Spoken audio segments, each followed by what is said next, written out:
बच्चों, मैं कुमोद सर। बच्चों, मैं साइंस के सवालों के साथ हाजिर हूँ। सभी सवाल बहुत ही महत्वपूर्ण हैं। ये सभी सवाल एग्ज़ाम में पूछे गए सवाल है और आपके भी आगे के एग्ज़ाम 2025 में जो फाइनल एग्ज़ाम होंगे उसमें ये सवाल निश्चित तौर पे आएंगे। इन सब सवालों को रिवीजन करते रहिए। आपको ऐसा लगेगा कि जैसे घर बैठ के एग्ज़ाम दे रहे हैं। बच्चों, करते हैं सवालों को। पहला सवाल है, मनुष्य के शरीर का प्रतिरोध कितना होता है? तो मनुष्य के शरीर का प्रतिरोध होता है 30,000 ओम। मनुष्य के शरीर का प्रतिरोध कितना होता है? 30,000 ओम होता है। स्पष्ट देखने की न्यूनतम दूरी क्या है? स्पष्ट देखने की न्यूनतम दूरी क्या है? तो 25 सेंटीमीटर है। और अधिकतम दूरी की बात करें तो अनंत है। न्यूनतम दूरी 25 सेंटीमीटर, अधिकतम दूरी अनंत। द्रवीभूत पेट्रोलियम गैस एलपीजी का क्या है? एक स्वच्छ ईंधन है। एक स्वच्छ ईंधन है और सीएनजी भी स्वच्छ ईंधन है। अगर ये दोनों ऑप्शन में रहे तो आप प्राथमिकता सीएनजी को देंगे। बता दें, ये 2018 से पहले के सवाल का कलेक्शन है।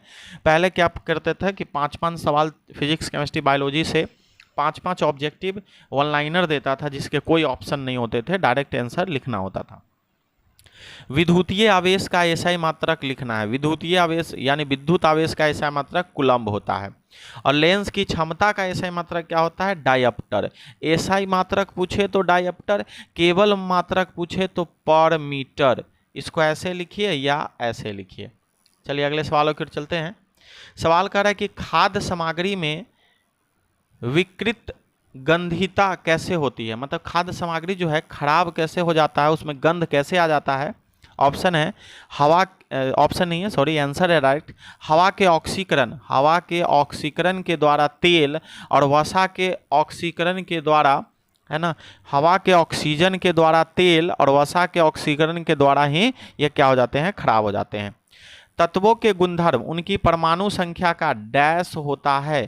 तो तत्वों के गुणधर्म उनकी परमाणु संख्या का आवर्त फलन होता है। तत्वों के गुणधर्म उनकी परमाणु संख्या का आवर्त फलन होता है। अगला है, कार्बन के कितने अपरूप है? तो कार्बन के 3 अपरूप है। हीरा कठोर में हीरा हो गया।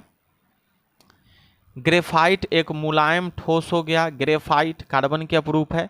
अब फ्लोरीन जो फुटबॉल की आकृति की तरह होता है वो हो गया, यहाँ पे पिंजरे जैसा लिख दिया, फुटबॉल की आकृति की तरह होता है फ्लोरीन। तो ये 3 जो है हीरा के सबसे कार्बन के अपरूप है और सबसे इसमें कठोरतम कौन है? हीरा है।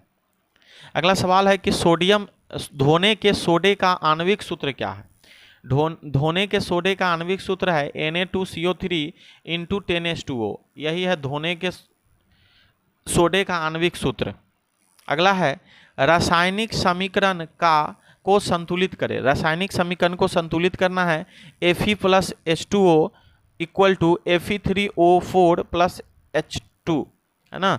तो इसमें संतुलित है या नहीं? संतुलित रासायनिक समीकरण लिखना था, लेकिन अब आपसे क्या पूछता है एग्जाम में? 4 ऑप्शन दे देते हैं और पूछेगा कि इनमें से कौन संतुलित है या इनमें से कौन संतुलित नहीं है। देखिए, संतुलित पहचानने का तरीका आपको होता है, तो आपको देखना है। रासायनिक समीकरण का संतुलित इसको संतुलित करना है। ये असंतुलित है। असंतुलित है कहने का मतलब है कि यहाँ फेरस 1 गो है, यहाँ फेरस 3 गो है, तो ये इसी से अनबैलेंस हो गया। इसको बैलेंस करना है, तो अगर यहाँ 3 से गुना कर देते हैं तो फेरस बैलेंस हो जाएगा।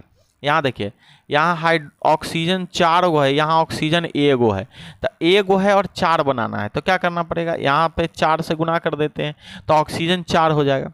अब जब ऑक्सीजन 4 हुआ था, हाइड्रोजन अनबैलेंस हो गया। हाइड्रोजन हो गया 4 दूना 8, लेकिन आपको 2 है, तो फिर यहाँ भी 4 से गुना कर दीजिए। अब आपको ये बैलेंस हो गया। अगला सवाल है, सजीव की जीवित इकाई क्या है? सजीव की जीवित इकाई जो है उसका सेल है, कोशिका है। सजीवों की जीवित इकाई क्या है? कोशिका है। मानव हृदय कितने कोष्ठ में विभक्त है? तो 4 गो चेंबर है। मानव हार्ट में 4 गो चेंबर है। 2 लेफ्ट चेंबर, लेफ्ट और राइट, 2 गो नीलय, 2 अलिंद। डेंगू रोग के रक्त के किस घटक की कमी हो जाती है, मतलब डेंगू रोग में रक्त में कौन सा चीज कम जाता है, तो प्लेटलेट्स कम जाता है। रक्त में किसकी कमी हो जाती है, प्लेटलेट्स की कमी हो जाती है डेंगू बीमारी में। एटीपी का पूरा नाम क्या है, एडिनोसाइन ट्राइफॉस्फेट। एटीपी का पूरा नाम है एडिनोसाइन ट्राइफॉस्फेट। पौधों में गैस का विनिमय किसके द्वारा होता है, पौधों में गैसों का जो विनिमय है वह किसके द्वारा होता है, यही आपसे सवाल पूछ रहा है। तो होता है स्टोमाटा द्वारा, स्टोमाटा लिख दिया है। स्टोमाटा जो होता है रंध्र, वही उसी के द्वारा पौधों में गैसों का आदान प्रदान होता है। आइए, वो था 5 सवाल, तीनों में से जो ऑब्जेक्टिव थे जिसके ऑप्शन नहीं थे। अब ऑप्शन वाले सवाल हैं। विद्युत धारा उत्पन्न करने की युक्ति को क्या कहते हैं, विद्युत धारा उत्पन्न करने वाली जो युक्ति होते हैं उसको कहते हैं जनित्र। क्या कहते हैं, जनित्र। अगला है ऊर्जा का एसआई मात्रक क्या है, कैलोरी है, जूल है, ताप है, इनमें से कोई नहीं है, तो ऑप्शन नंबर बी सही जवाब है, जूल। ऊर्जा का एसआई मात्रक जूल होता है, उष्मा का भी एसआई मात्रक जूल होता है। निम्नलिखित में किसका अर्थ जल होता है, पेट्रो का होता है, टर्बो का होता है, नाइट्रो का होता है, हाइड्रो का होता है, तो बता दें हाइड्रो का अर्थ जो होता है जल होता है।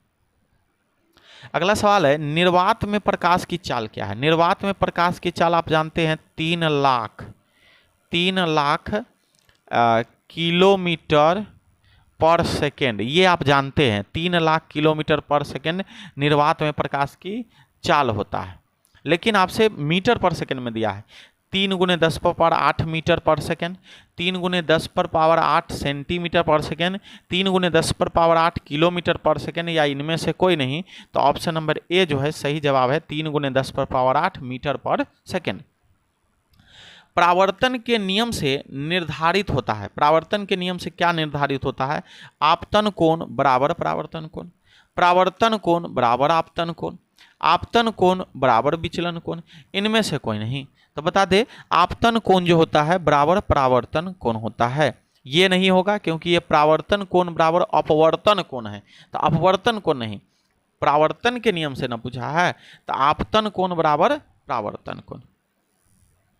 अगला सवाल है कि लेंस में मुख्य फोकस की संख्या कितनी होती है, 2 होती है, 1 होती है, 3 होती है, इनमें से कोई नहीं, तो इसका आंसर है सही जवाब है ऑप्शन नंबर ए 2 होती है।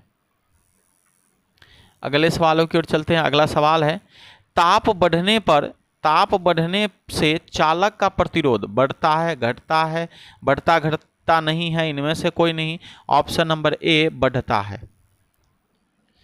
अब आज देखिए रसायन शास्त्र हो गया, 7 सवाल ऑप्शन वाला, फिजिक्स का खत्म, अब केमिस्ट्री शुरू हो रहा है। शाक सब्जियों का विघटित होकर कंपोस्ट बनना किस प्रकार की अभिक्रिया, मतलब जो शाक सब्जी होता है ये मिट्टी में अपने से अपघटित हो जाता है तो विघटन होकर कंपोस्ट खाद बनाता है, तो इसकी कौन सी प्रक्रिया है, अवक्षेपण है, उष्माक्षेपी है, उष्माशोषी है, संयोजन है, तो बता दें उष्माशोषी अभिक्रिया है। अगला है उपचयन वह प्रक्रिया है जिसमें ऑक्सीजन का योग है, हाइड्रोजन का वियोग है, इलेक्ट्रॉन का त्याग है, इनमें से सभी, तो बता दें इसका आंसर होगा इनमें से सभी। अगला सवाल है विद्युत अपघटन में इलेक्ट्रॉन मुक्त होता है एनोड पर, कैथोड पर, दोनों पर, इनमें से कोई नहीं। फिर से सुनिए, विद्युत अपघटन में इलेक्ट्रॉन मुक्त होता है तो आंसर हो जाएगा एनोड पर, ऑप्शन नंबर ए जो है सही जवाब है।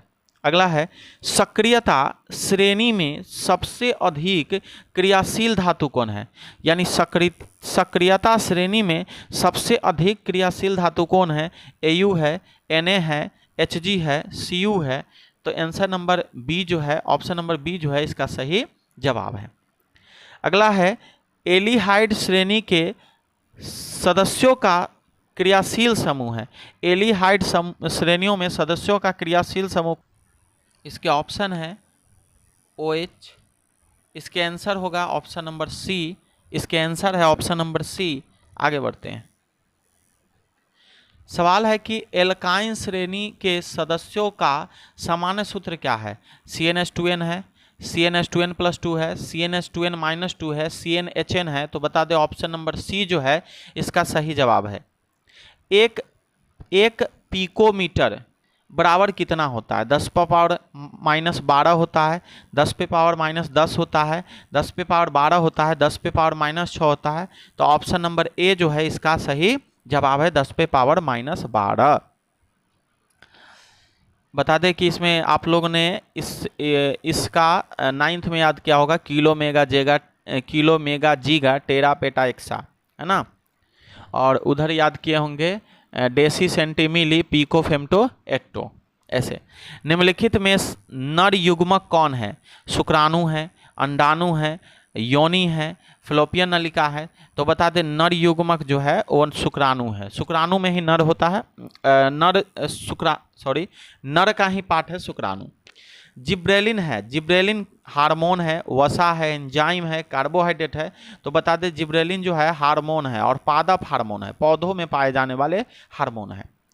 पादप में फ्लोएम उत्तरदायी है, मतलब जाइलम, क्या जाइलम और फ्लोएम दो प्रकार के उत्तक होता है, जल संवहन के लिए, भोजन संवहन के लिए, एमिनो अम्ल संवहन के लिए, ऑक्सीकरण का वाहन करने के लिए। तो बता दें जाइलम का काम है जल का संवहन करना, फ्लोएम का काम है भोजन का संवहन करना। ऑप्शन नंबर बी जो है सही जवाब है। पत्तियों का मुरझना मतलब पत्तियों का मुरझा जाना किस हार्मोन के कारण होता है? पत्तियों का मुरझा जाना किस हार्मोन के कारण होता है? ऑक्सीजन होगा, ऑक्सीजन। जिब्रेलिन है, साइटोकाइनिन है, एब्सिसिक एसिड है, ऑक्सीन होगा, सॉरी ऑक्सीन है, जिब्रेलिन है, साइटोकाइनिन है, एब्सिसिक एसिड है।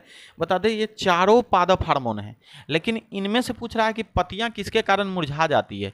तो एब्सिसिक एसिड के कारण पत्तियां क्या हो जाती है? मुरझा जाती है। अगला सवाल है, दो तंत्रिकाओं के मध्य खाली स्थान को क्या कहते हैं? द्रुमिका कहते हैं, सिनेप्स कहते हैं, एक्सॉन कहते हैं, आवेग कहते हैं। तो बता दें दो तंत्रिका तंत्र के बीच खाली स्थान को सिनेप्स कहते हैं। बता दें इनमें से बहुत सारे सवाल रिपीट हुआ है।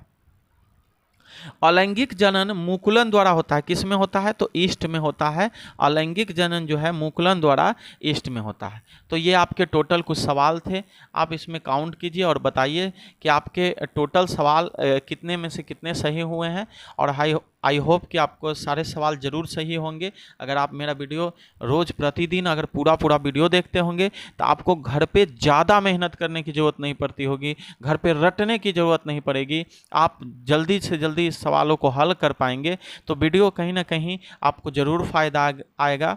ये सब जो पढ़ाई है ये सब होम्योपैथिक दवाई है, धीरे धीरे आप पे असर करेगा और ज़रूर एक ऐसा असर करेगा जो आपको एक बहुत ही आगे तक आपको ये सब ले जाने वाला है। चलिए धन्यवाद।